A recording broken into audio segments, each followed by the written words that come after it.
Hey there, Falcons fans! Coming in with the latest news, things are buzzing with the next matchup coming up. But before we dive into today's breaking news, hit that like button and subscribe so you don't miss any of the latest updates on the Atlanta Falcons. Let's talk about a potential trade that could take our already strong defense to the next level. Let's dive in. NFL insiders are abuzz with rumors that the Atlanta Falcons may be eyeing a trade for New England Patriots cornerback Jonathan Jones. Now, we all know that the Falcons have one of the best secondaries in the league right now, with Jesse Bates and Justin Simmons locking down the safety positions and A.J. Terrell continuing to shine at cornerback. Our pass defense has been tough to beat. Raheem Morris has done a phenomenal job making sure this defense is tough to beat. But even though the Falcons have a solid secondary, there's always room for improvement, especially in a season where every win matters. That's where trade rumors come in. The Patriots are in rebuilding mode, and Jonathan Jones could be on the trade block as New England seeks a couple of draft picks in return. ESPN's Dan Graziano reported that the Falcons could be a potential trade partner for Jones if he becomes available. Now, you might be wondering,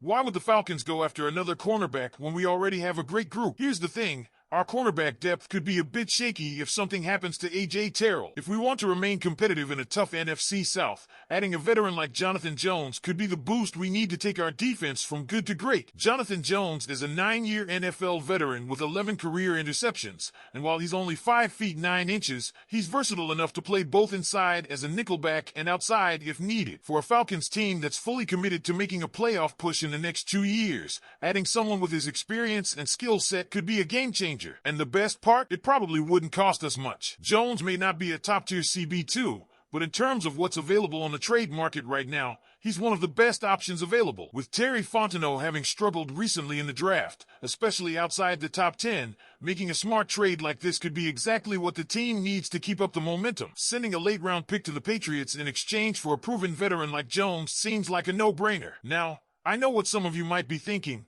Jones comes from a team that plays a lot of man coverage, while the Falcons rely more on zone defense. But honestly, I don't see this as a huge deal. With his versatility and experience, Jones should be able to quickly adjust to our system. And let's be real, can we really count on guys like Mike Hughes and D. Alford to block the best receivers in big NFC matchups? Adding Jones gives us more depth and flexibility, and that's something we'll need if we want to remain competitive as the season progresses. So, Falcons fans, what do you think? Should we pull the trigger on a trade for Jonathan Jones? Would he be the missing piece to take our defense to the next level? Or should we stick with the guys we have and focus on other areas? All right, Falcons fans, it's that time again. One of the NFL's most intense rivalries is back, and you know exactly who I'm talking about. The Atlanta Falcons versus the New Orleans Saints. These two teams are set to meet for the 111th time in Week 4, and let's just say they have as close a history as they come. Both teams are locked in a 55-game series, with the Falcons barely ahead when they play in Atlanta. That's right,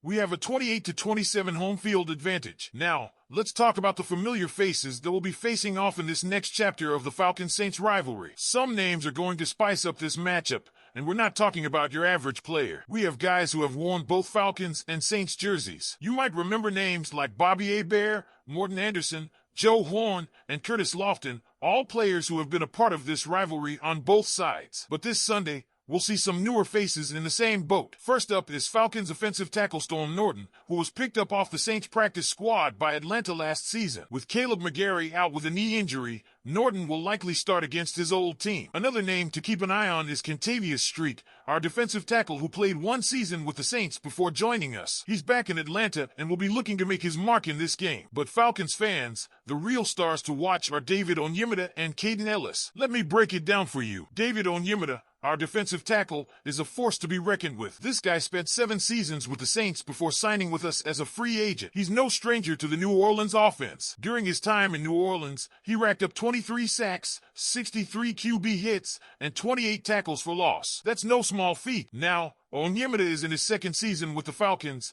and last year alone, he had 4 sacks and 16 QB hits, not to mention he had some big moments against the Saints, including a forced fumble. Then there's Caden Ellis, a linebacker who had a breakout year in 2022 with the Saints. We're talking 7 sacks, 10 QB hits, and 78 total tackles last season. The Falcons saw his potential and snapped him up in free agency. And boy, did it pay off. Last year, Ellis recorded career highs in tackles with 122 total stops, 11 tackles for loss, and 4 sacks. Oh, And did I mention that in 2 matchups against the Saints, Ellis had 9 tackles and 2 for loss? This guy is ready to show New Orleans exactly what they've been missing. Now, here's something you might not know. This will be the first time Falcons quarterback Kirk Cousins and Saints offensive coordinator Clint Kubiak have faced off in this rivalry, but they're no strangers. In fact, Kubiak was Cousins' QB coach during his best seasons in Minnesota from 2019 to 2021. Under Kubiak's guidance, Cousins had his most productive stretch, throwing for an average of 4,030 yards per season and throwing a career-high 35 touchdown passes in 2020. The chemistry between these two was something special,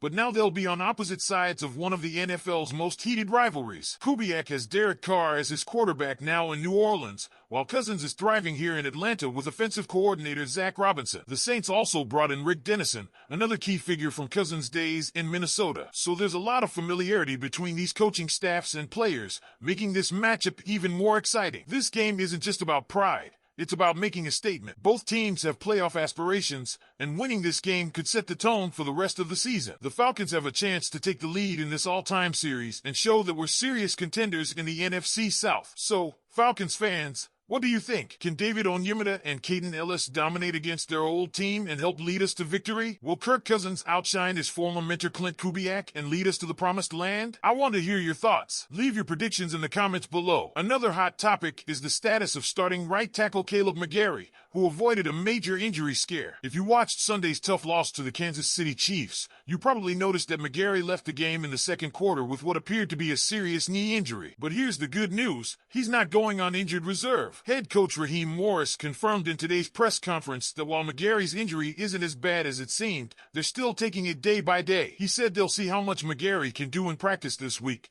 but the fact that he's not going on IR is a huge win for the Falcons. McGarry has been a key part of our offense since being drafted in the first round in 2019. He started 78 of the 79 games he's played, and his presence on the line has made a huge difference to our running game and pass protection. So far this season, he's allowed just 1 sack and 1 QB hit in 2 games, according to Pro Football Focus. But if McGarry can't play Sunday against the New Orleans Saints, it looks like Storm Norton will be the starter. Norton stepped in and played 46 snaps against Kansas City after McGarry's injury. Morris acknowledged that Norton has room to improve, but he's confident the coaching staff will work with him on the details of the game plan. Of course, this comes at a time when we're already without a key offensive lineman. Center Drew Dalman was placed on IR with a high ankle sprain, meaning Ryan Newsel will take over in the middle. Now the big question is whether McGarry will be back, or if Norton will have to step in again. Falcons fans, what do you think? Will McGarry be ready for Sunday's game? Or are we putting our faith in Storm Norton to hold down the right side of the line? Leave your thoughts in the comments below, and let's get the conversation started. And don't forget, if you like this update, hit the like button and subscribe to stay up to date with all the news. Go Falcons!